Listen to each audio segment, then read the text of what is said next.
नमस्कार दोस्तों, आपका स्वागत है मेरे YouTube चैनल टीच पॉइंट पर। दोस्तों मैं आज इस वीडियो में आपसे बात करूंगा 69,000 शिक्षक भर्ती से जुड़ी अपडेट्स के बारे में। तो गाइस वीडियो को अंत तक देखिएगा ताकि सारी इन्फॉर्मेशन आप अच्छी तरह समझ सके। शुरू करते हैं वीडियो को। 31,661 में किस वर्ग के कितने अभ्यर्थियों का होगा चयन, जनरल, ओबीसी, एससी, एसटी वर्ग की कितनी सीटें होंगी, इन अभ्यर्थियों का होगा चयन। तो इन सभी न्यूज की चर्चा आपसे वीडियो में डिटेल से करेंगे। वीडियो के अंत तक आप हमारे साथ बने रहिए। यहाँ पर आपको बता दें कि 31,661 पदों पर भर्ती प्रक्रिया सरकार के द्वारा निस्तारित की जाएगी। तो ऐसे में यहाँ पर अभ्यर्थियों के मन में कई सारे सवाल उठ रहे हैं कि कौन से अभ्यर्थी 31,661 में जो है चयनित होंगे, या फिर जनरल की कितनी सीटें होंगी, ओबीसी की कितनी होंगी, एससी या फिर एसटी वर्ग की कितने सीटें होंगी, कौन से अभ्यर्थियों का यहाँ पर चयन हो गया। तो इसी क्रम में आपको बताना चाहूँगा, यहाँ पर जो भी चीज़ें अधिकारियों की ओर से स्पष्ट की गई है उसी के आधार पर यहाँ पर आप देख सकते हैं कि जनरल, ओबीसी, एससी, एसटी की कितनी सीटें होंगी और किन अभ्यर्थियों का यहाँ पर चयन पहली लिस्ट में हो सकता है। आपको बता दें यहाँ पर यह भी अधिकारियों की ओर से स्पष्ट किया गया है कि आरक्षण को फॉलो करते हुए नई चयन सूची बनाई जाएगी 31,661 अभ्यर्थियों को लेकर। लेकिन ये जो चयन सूची बनाई जाएगी वो जो 67,867 की पुरानी चयन सूची है उन्हीं में से अभ्यर्थियों को उठाकर नई चयन सूची बनाई जाएगी। यहाँ पर रिजर्वेशन फॉलो किया जाएगा 31,661।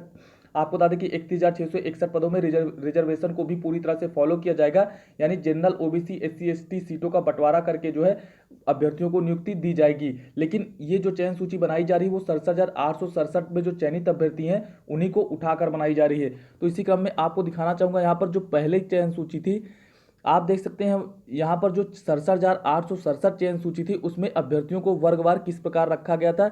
यानी जो जनरल की कितनी सीटें थी, तो आपको बता दें जनरल की 34,500 सीटें थी अनारक्षित वर्ग की, ओबीसी की 18,634 सीटें थी, एससी की 14,490 सीटें थी और एसटी की बात करें तो 245 जो है अभ्यर्थियों का चयन किया गया था। आपको बता दें एसटी की सीटें ज़्यादा थी, लेकिन यहाँ पर जो है एसटी की कई सारी सीटें खाली रह गई थी। तो यहाँ पर एसटी के 245 अभ्यर्थियों का चयन हुआ था। तो यहाँ पर आपको बता दें कि जनरल में 34,500 सभी अभ्यर्थियों का चयन हो गया था। ओबीसी की भी सारी सीटें भर गई थी, 18,634 अभ्यर्थियों का चयन हुआ। एससी में भी 14,490 अभ्यर्थियों का चयन हुआ, लेकिन एसटी की कई सारी सीटें खाली रह गई थी। यहाँ पर 245 ही अभ्यर्थियों का चयन हुआ था। तो यहाँ पर आप देख रहे हैं जनरल की बात करें जो 34,500 ये सीटें भरी गई हैं, यानी जो 34,500 अभ्यर्थी हैं इसमें वो अभ्यर्थी भी शामिल हैं जो ओवरलैप किए हैं। यानी इसमें ओबीसी के भी कुछ अभ्यर्थी शामिल है, एससी के भी कुछ अभ्यर्थी शामिल है और एसटी के भी अभ्यर्थी शामिल हैं। तो ऐसे में यहाँ पर कुछ शिक्षा मित्र भी शामिल है 34,500 में। आपको बता दें यहाँ पर शिक्षा मित्र भी शामिल है। तो ऐसे में यहाँ पर आपको बता दें कि जो अभ्यर्थी जनरल में है उनका जो है चयन किस प्रकार से 31,661 में किया जाएगा, यानी जिनका अनारक्षित वर्ग में चयन हुआ है। तो आपको यहाँ पर मैं दिखाना चाहूँगा, आप देख सकते हैं जो नई चयन सूची बनेगी वो किस प्रकार बनेगी। नई चयन सूची जो तैयार करने में आरक्षण के अनुसार पदों का निर्धारण जो होगा, आप देख सकते हैं जनरल के लिए सीटें 15,832 निर्धारित की जाएंगी। यानी जो आरक्षण को फॉलो किया जाएगा तो वहां पर 50% सीटें जो है जनरल में जाएंगी और उसके बाद 27% सीटें ओबीसी को और यहाँ पर 21% सीटें एससी को और 2% सीटें एसटी को जाएगी। तो ऐसे में 50% सीटों में लगभग 15,832 सीटें जो है जनरल को मिलेंगी और उसके बाद 8,548 सीटों पर ओबीसी अभ्यर्थियों का चयन होगा और एससी अभ्यर्थियों का चयन 6,648 सीटों पर होगा और एसटी अभ्यर्थियों का चयन लगभग 633 सीटों पर देखने को मिलेगा। तो आप यहाँ पर देख सकते हैं आरक्षित वर्ग में 15,832 सीटें आएंगी, 8,548 सीटें ओबीसी वर्ग में आएंगी, जबकि एससी वर्ग में 6,648 सीटें आएंगी और एसटी की बात करें तो आपको 633 सीटें देखने को मिलेगी। तो इस प्रकार यहाँ पर इतने अभ्यर्थियों का चयन वर्गवार यानी कि आरक्षण के अनुसार आपको देखने को मिलेगा। तो सबसे पहले यहाँ पर हम बात करते हैं जनरल अभ्यर्थियों की। आपको बता दें जनरल में जो है 15,832 जो सीटें हैं इनमें जो है हाई मेरिट वाले अभ्यर्थियों को जो 67,867 की चयन सूची है उसमें तो जो जनरल में चयनित हुए हैं उसमें से हाई मेरिट वाले अभ्यर्थियों को उठाकर यहाँ पर चयन किया जाएगा। आपको बता दें जो 67,867 चयन सूची उसमें जो एक से लेकर 15,830 तक के रैंक वाले अभ्यर्थी वो पूरी तरह से सेफ हैं, उनको पहली चयन सूची में जो है शामिल कर लिया जाएगा, चाहे वो ओबीसी अभ्यर्थी हो, एससी अभ्यर्थी हो, एसटी अभ्यर्थी हो या फिर जो है यहाँ पर आपको स्पष्ट कर दें या फिर जनरल के अभ्यर्थी हो जिनकी रैंक 1 से 15,000 तक है, 15,830 तक है, वो पहली चयन सूची में पूरी तरह से शामिल होगा। क्योंकि यहाँ पर जनरल अनारक्षित वर्ग में जो है 15,832 सीटें हैं। तो ऐसे में जिनकी रैंक 15,830 तक है गाइस, 1 से लेकर 15,830 तक, वो अभ्यर्थी पूरी तरह से सेफ है, उनका चयन जो है पहली चयन सूची में आपको देखने को मिलेगा। यानी 31,661 में जो है उन अभ्यर्थियों को पूरी तरह से शामिल किया जाएगा। तो जिनकी रैंक एक से जो है 15,000 तक है वो पूरी तरह से सेफ है। उनका चयन जो है पहली चयनित लिस्ट जो यानी जो मेरिट सूची जारी होगी, नई चयन सूची, उसमें जो है इन अभ्यर्थियों का चयन पूरी तरीके से हो जाएगा। तो इनको यहाँ पर परेशान होने की जरूरत नहीं है। तो जो जनरल के अभ्यर्थी हैं या फिर ओबीसी SC ST अभ्यर्थी हैं जिनका जनरल में चयन हुआ है, आपको बता दें जिनकी रैंक 1 से 15,000 तक है वो पूरी तरह से सेफ है। उनको जो है पहली चयनित लिस्ट में जो है शामिल कर लिया जाएगा। बात करेंगे ओबीसी की, तो आपको यहाँ पर बताना चाहूँगा जो पिछली चयन सूची थी यानी 67,867 की, उसमें जो है आप देख रहे हैं जनरल में जो है 1 से 15,000 रैंक तक जो है उसमें आ जाएंगे। बाद में यहाँ पर आपको बता दें कि 15,000 से लेकर 15,830 के बाद से लेकर 34,500 तक के जो अभ्यर्थी हैं उसमें ओबीसी के भी कैंडिडेट शामिल हैं। आपको बता दें जो जनरल की सीटें थी 34,500, उसमें लगभग 10 से 12,000 ओबीसी अभ्यर्थियों का भी चयन हुआ है। तो ऐसे में यहाँ पर जो ओबीसी अभ्यर्थी 15,830 के अंदर आ जाएंगे उनका तो चयन जनरल में हो जाएगा, लेकिन उसके बाद यानी कि 15,830 से लेकर 34,500 तक जो भी ओबीसी अभ्यर्थियों का चयन हुआ है उनको यहाँ पर जो है उनका चयन जो है पूरी तरह से सेफ है 8,548 सीटों पर, यानी वो हाई मेरिट वाले अभ्यर्थी होंगे ओबीसी में। तो ऐसे में यहाँ पर उनको 31,661 में 8,548 सीटों पर चयन पूरी तरह से सेफ है, यानी उनका चयन यहाँ पर पक्का है गाइस। तो उनको यहाँ पर उठा लिया जाएगा, उनको यहाँ पर इन सीटों पर जो है चयन आपको देखने को मिलेगा, उन्हें नई चयन सूची में शामिल किया जाएगा। उसके बाद यदि सीटें बचती हैं तो ओबीसी वर्ग से हाई मेरिट वाले अभ्यर्थियों को उठाकर यहाँ पर मौका दिया जाएगा। लेकिन यहाँ पर आपको बता दें जो जिनकी रैंक जो है यहाँ पर 15,830 के बाद 34,500 तक है, ऐसे में उसके बीच में जो अभ्यर्थी आ रहे हैं वो यहाँ पर उनको जो है प्रबल संभावना है कि यहाँ पर जो है 31,661 में ओबीसी सीटों पर शामिल किया जाएगा। अगर उसके बाद सीटें बचती हैं तो ओबीसी वर्ग से हाई मेरिट वाले अभ्यर्थियों को उठाकर यहाँ पर शामिल किया जाएगा।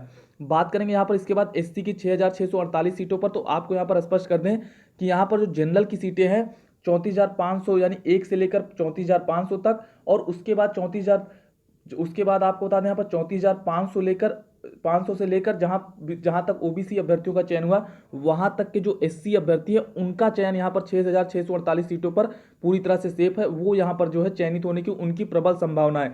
यानी जिनका जो है आपको बता दें जिनके 67,867 में जिन एससी अभ्यर्थियों का चयन जो है जनरल की 34,500 सीटों पर हुआ है, या फिर ओबीसी की 8,634 सीटों पर जिन एससी अभ्यर्थियों का चयन हुआ है, यानी जनरल में और ओबीसी में जिन एससी अभ्यर्थियों का चयन 67,867 चयन सूची में हुआ था, वो यहाँ पर 6,648 सीटें जो नई चयन सूची में आई हैं इसमें जो है उनके प्रबल संभावना है कि वो अभ्यर्थी चयनित होंगे, यानी उनके जो है यहाँ पर चयनित होने की प्रबल संभावना है 6,648 सीटों पर, वो यहाँ पर सेफ हो सकते हैं। उसके बाद यदि सीटें बचती हैं तो एससी अभ्यर्थियों के जो 67,867 चयन सूची है उसमें से एससी अभ्यर्थियों के हाई मेरिट वाले अभ्यर्थियों को उठा लिया जाएगा। लेकिन यहाँ पर आपको बता दें पहले जो जनरल अभ्यर्थी में चयनित हुए हैं, ओबीसी अभ्यर्थी में चयनित हुए हैं पिछली 67,867 चयन सूची में, उन्हें पहले यहाँ पर 6,648 सीटों में शामिल किया जाएगा।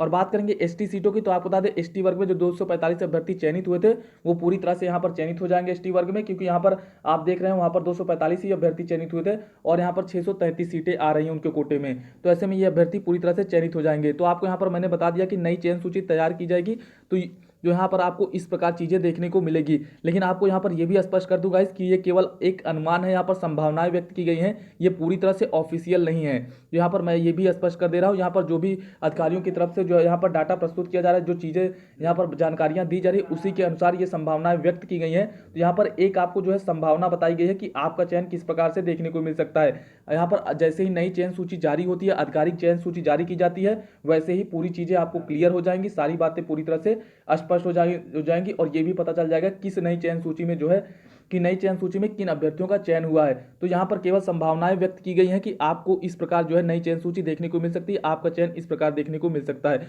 उम्मीद है कि आपको जो है 1 से 2 दिन में जो आपको नई चयन सूची देखने को मिल सकती है। जैसे ही यहाँ पर बेसिक शिक्षा परिषद की ओर से आपको जो है शेड्यूल दिखाई देता है नियुक्ति पत्र और काउंसलिंग को लेकर, वैसे ही आपको नई चयन सूची भी जल्दी देखने को मिल जाएगी। उम्मीद है कि कल आपको नोटिफिकेशन देखने को मिल सकता है बेसिक शिक्षा परिषद की ओर से शासनादेश को लेकर। तो गाइस यहाँ पर जो भी आगे की अपडेट्स होंगी, शेड्यूल भी जल्दी जारी हो सकता है, तो जो भी अपडेट्स होंगी वो आपको लगातार दी जाएंगी। तो यहाँ पर मैंने संभावनाएं व्यक्त की हैं, तो आपने चीज़ों को देखा है कि किस प्रकार से अभ्यर्थियों का चयन देखने को मिल सकता है। यहाँ पर आपको बताना चाहूँगा, आप इसी क्रम में देख सकते हैं नई सूची के अंतर्गत जनरल के 15,830 पद वर्तमान की सूची के प्रथम 15,830 34,500 में से अभ्यर्थियों द्वारा भरी जाएंगी। इसमें चाहे शिक्षा मित्र हो, ओबीसी हो, एससी एसटी, चाहे वो कोई भी हो आएंगे। यानी जो 1 से 15,830 तक के अभ्यर्थी हैं, यानी जिनका 34,500 में से आपको बताना चाहूँगा जो 34,500 में से जनरल वाले अभ्यर्थी हैं उनमें से 1 से लेकर 15,830 तक रैंक के जो अभ्यर्थी हैं उनका चयन यहाँ पर पक्का है। चाहे वो शिक्षा मित्र हो, ओबीसी हो, एससी हो, एसटी हो, वो सभी जो है यहाँ पर चयनित हो जाएंगे, उनकी प्रबल संभावना है चयनित होने की।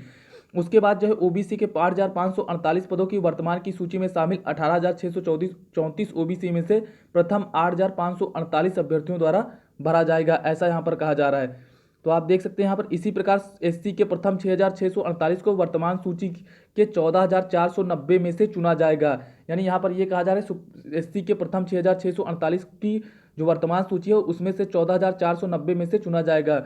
और यहाँ पर आप देख सकते हैं जिला आवंटन दोबारा नहीं कराया जाएगा। यहाँ पर ये भी स्पष्ट किया गया है गाइस कि जिला आवंटन दोबारा नहीं कराया जाएगा, जिसको भी जो भी जिला मिला था वही रहेगा, क्योंकि पद अभी 69,000 ही खाली हैं। भर्ती सुप्रीम कोर्ट के आदेशानुसार ही कराई जा रही है। आगे जब भी ऑर्डर आ जाएगा बाकी के बचे लोगों को भी उनके आवंटित जनपद में भेज दिया जाएगा। तो यहाँ पर पूरी तरह से स्पष्ट कर दिया गया गाइस कि जिला आवंटन में आपको कोई भी बदलाव देखने को नहीं मिलेगा। जिन अभ्यर्थियों को जो जिला मिला है उसी जिले में नियुक्ति दी जाएगी। बाकी सुप्रीम कोर्ट से जैसे ही कट ऑफ ऑर्डर आता है उसके बाद अन्य अभ्यर्थियों को नियुक्ति देकर उसी जिले में जो है उनको भी भेज दिया जाएगा। तो यहाँ पर गाइस यहाँ पर आपको 69,000 शिक्षक भर्ती अब 2 भागों में देखने को मिलेगी। किस प्रकार अभ्यर्थियों का चयन होगा, जनरल, ओबीसी, एससी, एसटी की कितनी सीटें होंगी मैंने आपको दिखा दिया, संभावनाएं व्यक्त कर दी गई हैं। हालांकि जैसे ही आधिकारिक नोटिस जारी होता, जैसे ही नए चयन सूची जारी होती है, वैसे ही चीजें आपको और पूरी तरह से स्पष्ट देखने को मिल जाएगी। उम्मीद है आपको 2 से 3 दिन में जो है नई चयन सूची भी देखने को मिल सकती है। और कल आपको एक शेड्यूल भी, नोटिफिकेशन भी आपको बेसिक शिक्षा परिषद की ओर से देखने को मिल सकता है। तो यहाँ पर गाइस 31,661 पदों को लेकर सरकार पूरी तरह से कार्रवाई करती हुई दिख रही है। उम्मीद यही कि एक सप्ताह के भीतर आपको नियुक्ति पत्र मिल सकते हैं। हालांकि एनसीवीसी की ओर से सुनवाई भी 24 तारीख को लगा दी गई है। उसके बाद यहाँ पर आपको नियुक्ति पत्र देखने को मिल सकते हैं। तो जो भी आगे की अपडेट्स होंगी वो आपको लगातार दी जाएंगी। यहाँ पर अभ्यर्थी लगातार परेशान है कि 31,661 में किन अभ्यर्थियों को नियुक्ति पत्र मिलेंगे, क्या उनका भी नंबर आएगा, क्योंकि यहाँ पर सरकार ने एक बड़ा फैसला ले लिया है। तो यहाँ पर जो भी चीजें आगे क्यों वो आपको बताई जाएंगी। अभी तक के लिए इतनी अपडेट, चैनल पर नए हैं तो चैनल को सब्सक्राइब जरूर कर दे। वीडियो देखने के लिए आपका बहुत बहुत धन्यवाद। Thank you so much guys.